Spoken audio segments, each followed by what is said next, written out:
Welcome back once again in program सुबह का सितारा। जिन्होंने हमें अभी ज्वाइन किया उनको खासकर खुशामदीद। एक बहुत ही प्यारी मेहमान और बहुत ही पुरानी दोस्त से आपकी मुलाकात करवाने जा रही। उनकी जर्नी मीडिया में कैसी रही वो भी आज जानेंगे। आजकल वो पाकिस्तान नहीं होती लेकिन पाकिस्तान मीडिया का बड़ा प्यारा नाम है, एक सितारा वो रही हैं और अब जहाँ पे काम कर रही हैं वहाँ पर भी भरपूर काम कर रही हैं, हमेशा बहुत एनर्जी में काम करती हैं।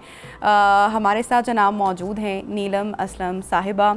यूके होती हैं, वहाँ पर अपना प्रोग्राम करती हैं, जो करंट अफेयर्स होते हैं, जो पॉलिटिकल इश्यूज़ होते हैं उनको बहुत हाईलाइट करती हैं। और welcome Neelam, welcome to Pakistan and welcome to Alif channel, welcome to my programme. कैसी हो? सबसे पहले अस्सलाम वालेकुम आपको और आपके सारे व्यूअर्स को। नबीहा, इतनी खुशी हो रही है। ये सिर्फ वो नहीं है कि वो जो हम फॉर्मल बैठ के कहते थे ना खुशी, ये एक्चुअल वाली खुशी है। नबीहा को देखना, ओवर द इयर्स ग्रो करते देखना, जियो के दौर से नबीहा को देखना और आज अलिफ की स्क्रीन को माशाल्लाह से शानदार बना रही है। मॉर्निंग शो में जो आपने अपना नाम बनाया है, बहुत खुशी होती है। इतने कम वक्त में यंगस्टर्स थे, ऑब्वियसली एक दौर था वो शाइस्ता और नादिया खान का, फिर आप लोगों ने पूरा ट्रेंड चेंज कर दिया, हो गया, न्यूज़ पे चला गया, करंट पे चला गया, सोशल, और उसमें आप पायनियर्स में से थी। तो इतनी वाकई दिल से खुशी हो रही है। फिर एक नए चैनल में आके अब उसकी स्क्रीन को आप बेहतर बना रही हैं, तो बेस्ट विशेस इस चैनल के लिए भी और आपके शोज़ के लिए भी। और ऐसा लग रहा है कि मुझे नहीं लग रहा कि मैं किसी टीवी शो में आई हूँ, जैसे लग रहा है कि हम चाय गपशप कर रहे हैं ना, चाय भी मंगवाते हैं लेकिन गर्मी इतनी है। ओके, तो नीलम, पाकिस्तान से, पाकिस्तान मीडिया, इतने तकरीबन सारे टॉप नॉच चैनल्स जो हैं वहाँ पे आपने न्यूज़ भी की, प्रोग्राम्स भी किए, बहुत टाइम स्पेंड किया और उसके बाद यू मूव टू लंदन।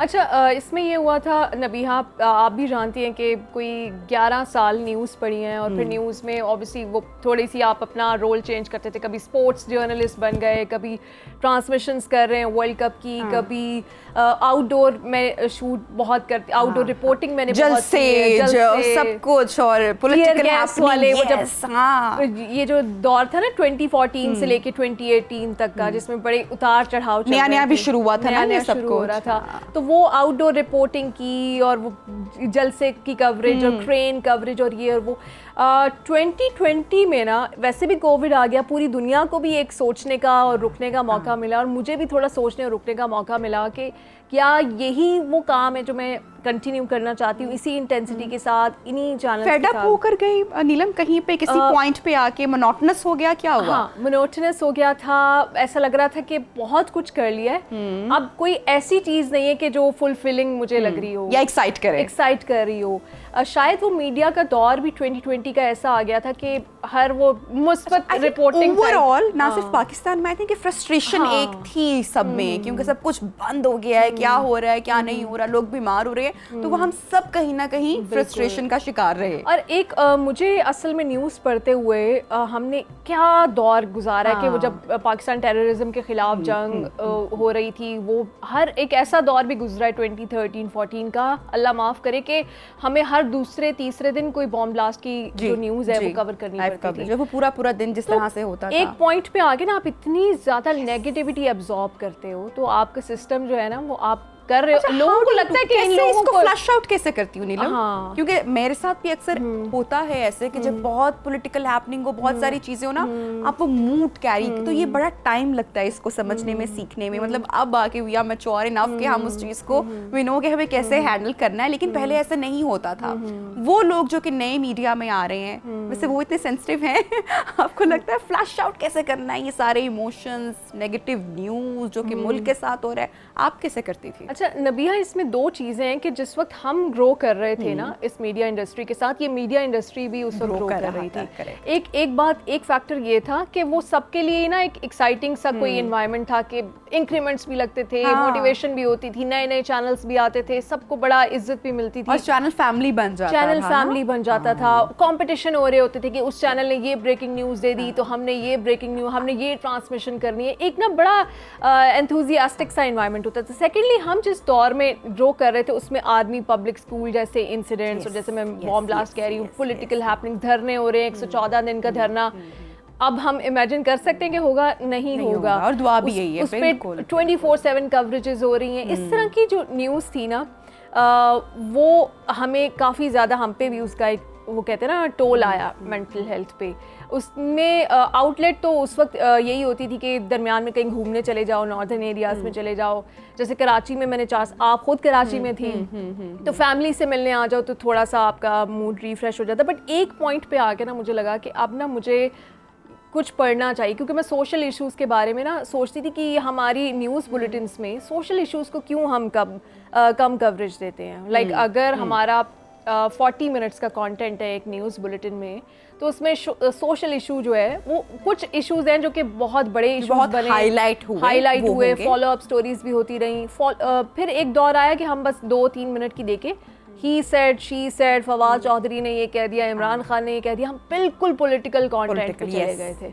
तो मुझे उस दौर में ना काफ़ी डिससेटिस्फेक्शन हुई। तो मैंने सोचा कि मैं सोशल इश्यूज़ को समझती हूँ और इसको पढ़ने जाती हूँ कि किस तरह से हम इसमें कवरेज कर सकते हैं, डेवलपमेंट सेक्टर क्या हो सकता है, तो वो सेंसिटिविटीज़ क्या होती हैं, सोशल इश्यूज़ में कुछ करने का प्लान बनाया। और फिर मैं डेवलपमेंट स्टडीज़ में मास्टर्स करने बेसिकली बाहर गई थी यूनिवर्सिटी ऑफ लंदन से।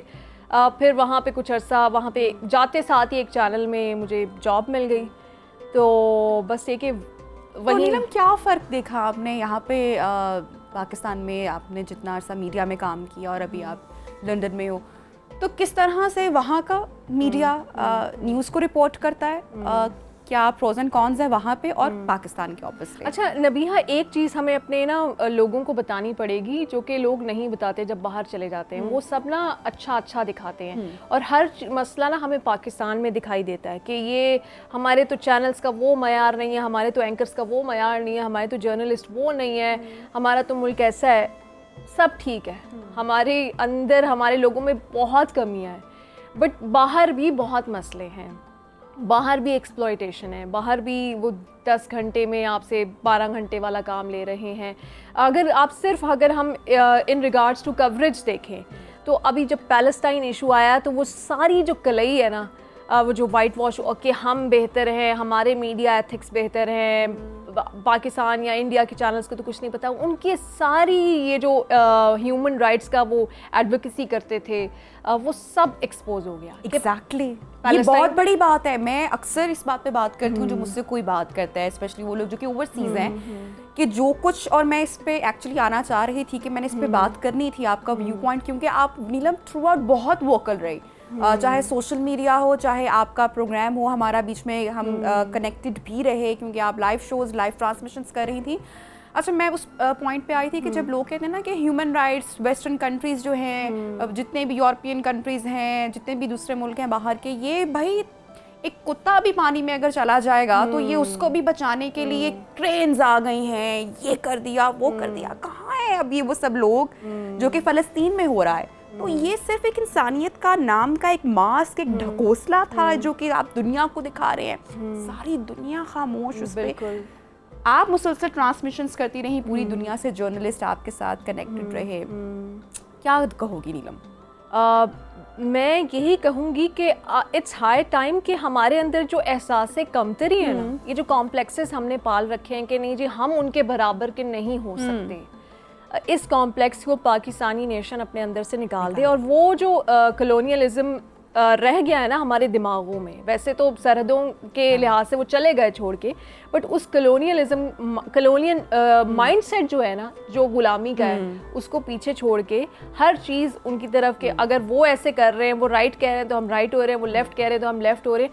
अपनी पहचान, अपनी रूट्स, अपना कल्चर, अपना तशख़्ख़ुस जो है ना, उससे कनेक्टेड रहें, उसको भूले मत, और उसको दिखाएं तो सही। कौन करे ना, आज के बच्चे को क्या पता हमारा तशख़्ख़ुस क्या है, हमारा कल्चर क्या है? वो आहिस्ता आहिस्ता भूल रहा है। सिर्फ उसको पता है कि 14 अगस्त पे उसने ग्रीन ड्रेस पहन लेना, वाइट ड्रेस पहन लेना है। आपने अपने कल्चर और तशख़्ख़ुस को बस यहाँ तक महदूद रख दिया कि 6 सितंबर को स्पेशल ट्रांसमिशंस हो जाएंगी बस।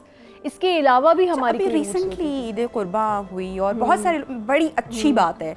मैं समझती हूँ कि बहुत बड़ी बड़ी हमारे फाउंडेशंस हैं, आप बहुत सारे लोग जो वहाँ पे डोनेट करते हैं और कुर्बान, लेकिन मैं ही समझती हूँ कि जब तक हम जैसे लोगों में, जो कि हम यंग लोग हैं, हमें हिम्मत है, हमें हौसला है, उनको ये रिचुअल अपने घर पे करना चाहिए।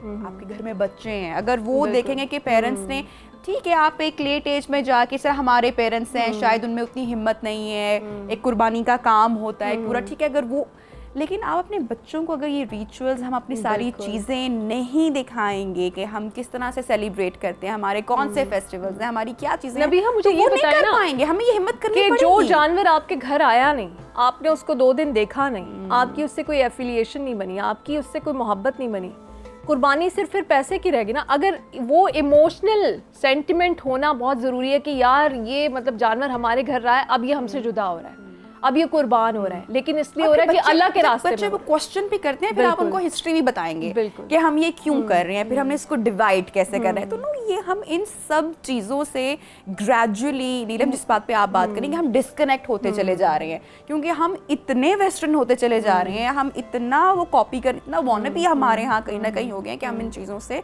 शायद दूर होते चले जा रहे हैं। चलिए back to your journey media की हम बात करते हैं।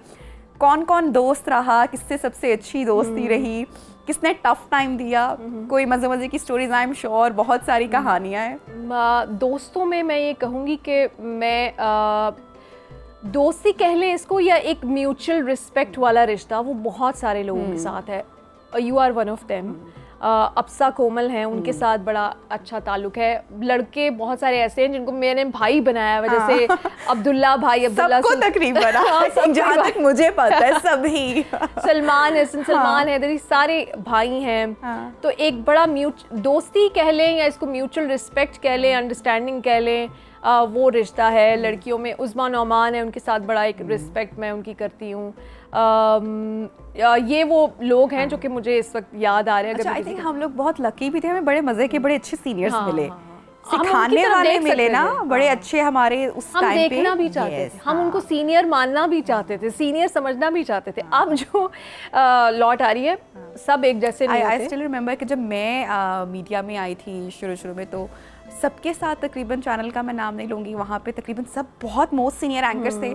तो अब उसामा गाजी जो हैं, उसामा भाई, उनके साथ जब, तो मैं इतना कंफर्टेबल होती थी। वो जब मैं कोई फंबल करती थी या जब मुझसे कोई गलती होती थी, तो वो जैसे कि स्ट्रेस में कि नहीं, और इतना बच्चों की तरह बताना, इतना प्यार से करेक्ट करना, तो वो बड़ा एक अच्छा टाइम है। आज हम सब जब बैठते हैं तो हम उन टाइम को, आई एम श्योर कि आपको भी, आपके भी बहुत सारे ऐसे किस्से होंगे, हम याद करते हैं। सो वो टाइम आई थिंक बड़ा जबरदस्त, बड़ा अच्छा रहा। आप अगर किसी को रिस्पेक्ट दें, जैसे हम उनको सीनियर समझते थे ना, कि हमसे आगे बहुत मेहनत करके यहाँ पे पहुंचे, तो ऐसा हो नहीं, बहुत कम सीनियर्स ऐसे होते हैं कि फिर आप रिस्पेक्ट के बाद भी वो आपको एटीट्यूड दें। होते हैं वैसे भी, हमारे दौर में भी थे ऐसे कि जो रिस्पेक्ट लेने के बाद भी वो फिर आपको समझते थे कि अच्छा ये तो हटाओ इनको, ये कुछ नहीं कर सकेंगे, इनको क्यों रख लिया है। इनके बारे में बहुत की जो खवातीन एंकर्स हैं, उनको तो समझना ही नहीं है ना। अच्छा, ये भी मसला एक, और वो कि ये शायद अपनी सिर्फ जाहिरी शक्ल सूरत की बुनियाद पे यहाँ आ गई हैं, 4 दिन गुजारेंगी, शौक पूरा करेंगी, ऐसा है, ऐसा है भी है, ऐसा है भी है। लेकिन ऐसा जो नहीं ऐसा करने की कोशिश कर रहा होता, उसको भी उसी कैटेगरी में रखने की कोशिश, फिर बड़ी मेहनत से आपको साबित करना पड़ता है कि नहीं, हम यहाँ पे आए हैं किसी मकसद से आए हैं, कोई शौक था बचपन में। जैसे एक डॉक्टर कोई बनता है, वो हर कोई पैसे कमाने के लिए डॉक्टर नहीं बनता, पैशन होता है।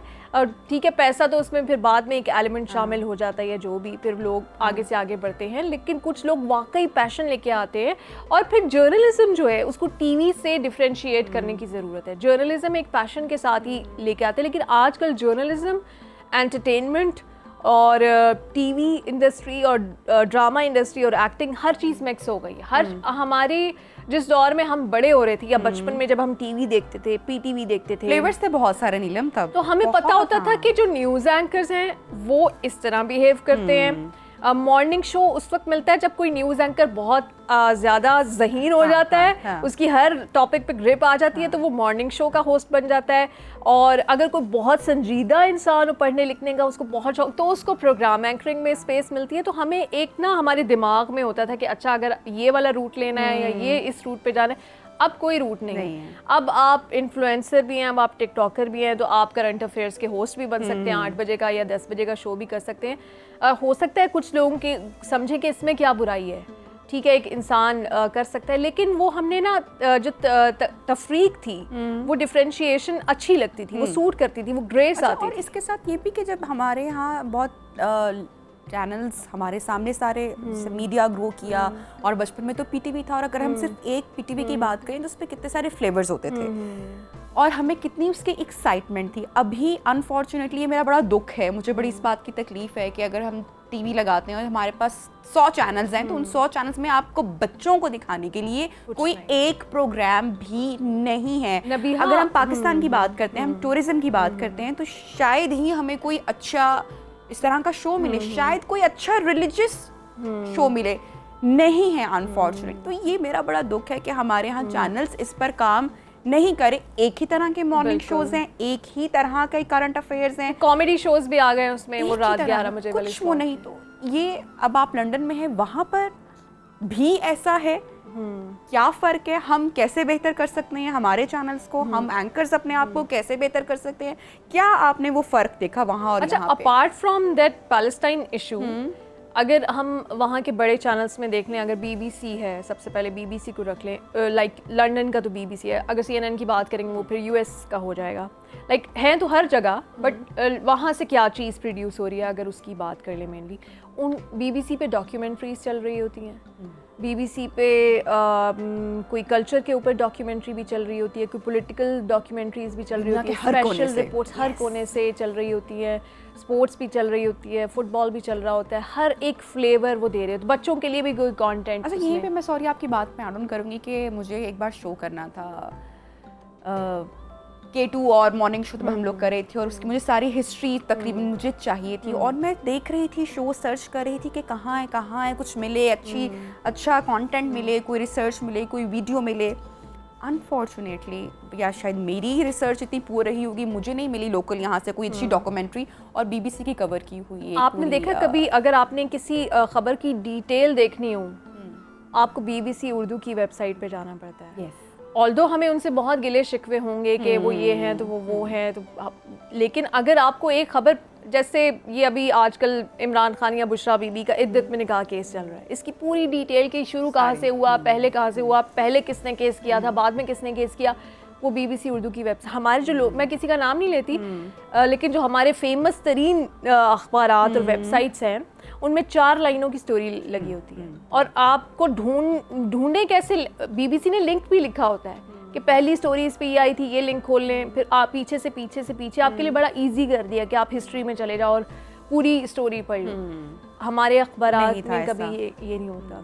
अब नीलम, हमेशा मैंने आपको जब भी देखा है डिफरेंट चैनल्स पे, आपने हमेशा बहुत मेहनत की है, हमेशा नीलम उन एंकर्स में से रही हैं जो बहुत फोकस्ड रही हैं। इवन मुझे याद है कि जब हम लोग थे तो हम बड़ा बाकी एक्टिविटीज़ भी हो रही हैं, हंस खेल भी रहे हैं, नीलम हमेशा इश्यूज़ को लेके उनकी पूरी रिसर्च भी होती थी, पूरी स्टडी करके आई हैं, और पता होता था कोई भी सवाल कर ले नीलम से तो नीलम की उसके ऊपर एक पूरी अपनी ओपिनियन भी होती थी, जिस पर अक्सर नीलम जो है वो डिबेट करती हुई भी हमें दिखाई देती थी, हम एंकर्स आपस में उलझते भी थे, तो बड़े मज़े का टाइम था। अच्छा, कितना चैलेंजिंग रहा इस सारे के बीच में अपनी जगह बनाना, वे के बैन ओपिनियटेड भी हमारी थोड़ा सा मीडिया भी है, और थोड़ा सा कितना मुश्किल था आपके लिए? अक्सर जो लोग मीडिया से बाहर होते हैं वो ये भी बात करते हैं कि हैरेसमेंट होती है मीडिया में। मेरा इसके बारे में बड़ा डिफरेंट एक इशू है, लेकिन मैं नीलम की जो राय है वो ज़रूर लाजमी रखना चाहूँगी। कितना चैलेंजिंग है मीडिया में, न्यूज़ मीडिया और एंटरटेनिंग मीडिया को लोग अक्सर मिला भी देते हैं। अच्छा, इसमें हैरासमेंट को सबसे पहले अगर उसकी हम बात कर लें नबिहा, हैरासमेंट होती है, और ज़रूरी नहीं है कि वो बहुत कोई वो ऐसी हैरासमेंट हो जैसे हम हार्ट फिल्मों में देखते हैं। वो कुछ अल्फाज से शुरू हो सकती है, वो टेक्स्ट मैसेजेस पे आ सकती है, वो आप कॉल्स करने पे आ सकती है कि जब आप नहीं तैयार या किसी के साथ बात नहीं करना चाहते, इस तरह इस लेवल की हैरासमेंट होती है। इससे आगे अगर आप उनको एक बार समझा दो तो अगर समझदार हों तो वो समझ भी जाते हैं लोग, लेकिन ये कि आपकी अपॉर्चुनिटीज़ थोड़ी सी कम होती हैं फिर उन वजूहात की बिना पे। ये चीज़ ऐसी है कि इससे हम आंखें नहीं चुरा सकते, ये नहीं कह सकते कि एग्जिस्ट ही नहीं करती, एग्जिस्ट करती है। और कुछ लोग कहते हैं पंजाब में एग्जिस्ट, मैं कहती हूँ कराची में भी एग्जिस्ट करती है, हर जगह एग्जिस्ट करती है, डिफरेंट रूप में। मीडिया की ही क्यों बात करते हैं आप? मीडिया ही क्यों? हाँ, हर किसी भी आप आई थिंक बैंकिंग सेक्टर में भी हो सकता है। किसी स्कूल में भी हो सकता है। बिल्कुल होती तो ये मीडिया इतना ओवर हाइप्ड कर दिया गया में है। हमने खुद स्टोरीज दी हैं कि स्कूल्स में क्या कुछ नहीं हो रहा। मीडिया में तो ये कि मीडिया की लड़कियां बड़ा अच्छा स्टैंड भी ले लेती हैं और अगर वो चाहें तो वो ऐसा उनको जवाब दे सकती हैं कि दोबारा उनको कोई तंग नहीं कर सकता। पर यही है कि आपको जरा ज्यादा मेहनत कर, थोड़ा टफ टाइम बर्दाश्त हो सकती है तो करें ना।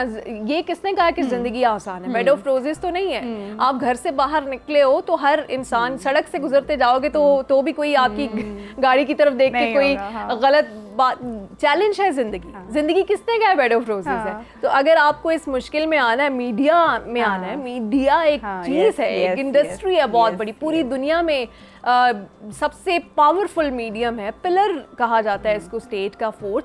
तो वहाँ आपके लिए सारे फूल लेके बैठे होंगे कि जी आए नबीहा और नीलम आए, हम इनको कुछ नहीं कहेंगे, बस हम कहेंगे बिल्कुल जो ऐसे लोग कहीं नहीं मिलते हैं दुनिया में। तो ये चैलेंज अपने दिमाग में रख के आए, सिर्फ ये रख के आए कि आपने कौन सा रास्ता चुनना है और अपनी बेटियों को इतना स्ट्रॉन्ग करें, अपने बच्चों को इतना स्ट्रॉन्ग करें, उनको इतना कॉन्फिडेंस दें। नीलम, कोई फनी इंसिडेंट, कोई किस्सा, कोई फंबल?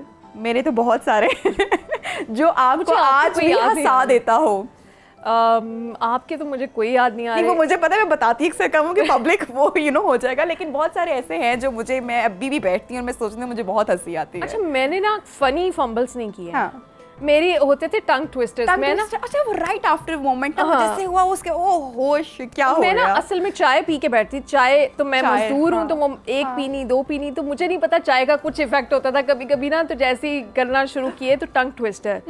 और एक मेरा फनी जरूर है, कुछ और लोगों के फनी है वो हम डिस्कस कर सकते हैं। एक फनी है कि हम लोग आज़ादी ट्रांसमिशन कर रहे थे जब मैं समा में थी, तो हम 15 डेज के लिए हम आउटडोर बुलेटिन्स कर रहे थे, ट्रांसमिशंस कर रहे थे।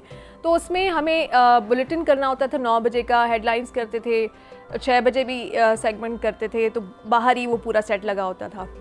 तो उसकी हेडलाइंस के लिए ना उन्होंने प्रॉम्प्टर लगाया था, तो वो हेडलाइंस आती थी वो हमने पहले पढ़ी नहीं होती थी। वो आपको पता है हेडलाइंस होती आखिरी 5 मिनट में फाइनल है, और अब तो आप वैसे ही बाहर हो, कराची से हेड ऑफिस से बन के आ रही होती थी हेडलाइंस, पहले पढ़ने का कोई मौका ही नहीं था।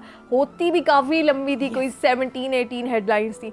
तो कुछ तो टॉपिक्स आपको पता होता था कि ये पॉलिटिकल ये हैं, कुछ ऐसी होती थी जैसे कोई मसला है, किसी ऑफिस का मसला है। तो एक मुझे एग्जैक्टली खबर नहीं याद, लेकिन एक मुर्दों और मर्दों जो है ना अगर आपने पेस्ट नहीं डाला तो फिर आप गए तो वो था मुर्दों। और उन्होंने पेस्ट नहीं डाला था। तो मुर्दों या मर्दों था, तो वो मैंने ना पढ़ दिया एक जो भी गलत था उसमें। लेकिन जैसे ही मुझे अंदाजा हुआ ना कि ये उल्टा है, तो मैंने अपनी तरफ से एक और नई लाइन ऐड करके और फिर उसको बैलेंस किया, ऑन द स्पॉट करेक्ट कर दिया। ओवर एक्टिंग करनी पड़ी ना कि मुर्दों ही नहीं मर्दों में भी मुर्दों ही नहीं मर्दों जिंदा लोग भी, मर्द भी, और पता नहीं क्या मैंने ना उसमें इतनी ओवर एक्टिंग डाली है, ऐसा उसमें ऐड किया कि मतलब कराची जो हेड ऑफिस था वो भी हंस रहा था। और बाद में इनफैक्ट मेरे जो हेड थे उन्होंने मतलब तारीफ की कि जिस तरह कवर करने की कोशिश की है, हो गया था वो कवर। लेकिन जिनको पता था उनको पता था कि क्या हुआ है। शायद आम पब्लिक को ना पता हो, लेकिन मीडिया के सारे लोगों को समझ लग गई होगी कि क्या हुआ है, मुर्दों मर्दों ये और वो। तो ये एक फ़नी था। और इसके अलावा मुझे एक्सप्रेस में, जब मैं थी एक्सप्रेस में बहुत जूनियर थी जब मैं गई थी, 2013 की बात है, तो सारे बड़े हमारे सीनियर्स थे, मुर्तज़ा भाई और असदुल्ला खान और ये और वो ना। मुर्तज़ा भाई ना काफ़ी, गुलाम मुर्तज़ा सब जानते होंगे, वो भी बहुत अच्छे जर्नलिस्ट हैं। वो बहुत फ़नी कभी कभी ना करते, वो बहुत ना सीरियस, वो उनके अंदर से ना एक कामरान खान निकल के आता है। अच्छा। तो मैंने सुना है कि वो एक ब्रेकिंग कर रहे थे कि मतलब सैड इंसिडेंट है, लेकिन उन्होंने उस वक्त ऐसी फम्बल कर दिया कि वो ना कोई इमारत गिरी थी, तो उसमें से ना वो कैजुअलिटीज़ लेके अब बाहर आ रहे थे, कुछ डेड बॉडीज़ थी, तो मोस्टली डेड बॉडीज़ ही बाहर आ रही थी। तो वो कह रहे थे कि एक और डेड बॉडी बाहर आ गई, एक और मतलब लाश बाहर आ गई है। तो वो लाश कह रहे थे लफ्ज़, उर्दू हमने चूँकि बोलनी होती है। तो उन्होंने देखा कि जब वो आई स्ट्रेचर पे तो उन्होंने हाथ हिलाना शुरू कर दिया, वो जख्मी थे, वो अभी जिंदा थे। और उन्होंने कवर ऐसे किया और एक और लाश निकाली जाए और वो लाश जिंदा है। मतलब आप उनके साथ को होस्ट कर रही थी, उन्होंने भी कवर किया और वो लाश जिंदा है, एक लाश निकाली। तौबा सफाई, हाँ, नहीं, लेकिन सीरियस न्यूज़ है। हाँ, लेकिन जिस लेवल का इसका फंबल हुआ है, तो कभी कभी जैसे किसी को खांसी बहुत आती है, सलमान हसन है, उनका गला बहुत खराब रहता है हमेशा हेडलाइंस। आज सबके पोल खोल देंगे। ओके। तो वो ना अक्सर हेडलाइंस करते करते ना आपको होता है कि जब दिन रात 12 का आखिरी बुलेटिन कर रहे होते हो ना, उस वक्त आपका भी इतना कोई दिल नहीं चाह रहा होता, मतलब कोई 20-25 हेडलाइंस है आगे, पूरा घंटे का बुलेटिन है, तो ना अक्सर उनका गला खराब हो जाता था और 5 मिनट के लिए वो कहते थे मैं नहीं करना, आप करें। अच्छा। तो साथ वाला एंकर ही सारी हेडलाइंस, तो हम कभी कभी हम ना उनको तंग करते हैं, ये जानबूझ के करते हैं ना, 5 मिनट का आप ब्रेक ले रहे हैं दरमियान में, तो वो एंकर्स की आपस में जो थोड़ी सी ये मैं स्टैंडिंग नहीं करूंगा, मैं स्टैंडिंग नहीं कर रहा, मैंने सिटिंग करना है, मेरे आज ये वाले ड्रेस है, मेरी आज मैंने स्टैंडिंग करना है। तो ये एक वो हमारी जो आपस में बच्चों वाली एक दूसरे के साथ होती है ना, ऑल्दो कि हम इंजॉय करते हैं। एक बार आयशा यूसुफ के साथ ही तो हम दोनों कह रहे हैं, मैं कह रही हूँ कि मैं तो अभी आई हूँ तो मैंने स्टैंडिंग नहीं करना, क्योंकि आप सिटिंग में आपको पता है ना लैपटॉप होता है, तो आप थोड़ा पढ़ते जाते हो साथ साथ। तो मैंने कहा मैं अभी आई हूँ, मुझे बहुत ज़्यादा अंदाज़ा नहीं, तो मैं तो सिटिंग करूँगी। वो कह रही है नहीं मैं भी सिटिंग करूँगी। तो बस इस तरह ये मेरा एग्जैक्टली उमैर के साथ हुआ था। मैंने कहा चलो उठो, मैं कहा तुम वर्चुअल जाओ, और वो इतना सीरियस हो गया, हम लोग की इतनी आपस में वो लेकिन आप हंसते होंगे उस दिन। मैं और वो हंस रहे थे। अब तो बाकी हंस रहे थे, लेकिन बहुत सीरियस लड़ाइयाँ भी हो चुकी हैं। बहरहाल नीलम, गुफ्तगू हुई, नीलम से मुलाकात हुई, बहुत अच्छा लगा आज आपसे मिलके। टाइम कम है, आपको पता है हमारे सेगमेंट्स जो हैं, बस ये याद रखिएगा कि लाश कभी जिंदा भी होती है। बिल्कुल। तो स्टे ब्लेस्ड पे, दुआओं के साथ आप खैर से जाएं वापस इंशाल्लाह। और थैंक यू सो मच, आपने ज्वाइन किया हमें इन प्रोग्राम, और हमने बहुत सारी पुरानी बातें, अपनी जो यादें हैं वो भी आज हमने आपके साथ शेयर की। ब्रेक लेते हैं, ब्रेक के बाद आपको दोबारा ज्वाइन करेंगे with the segment. Stay with us.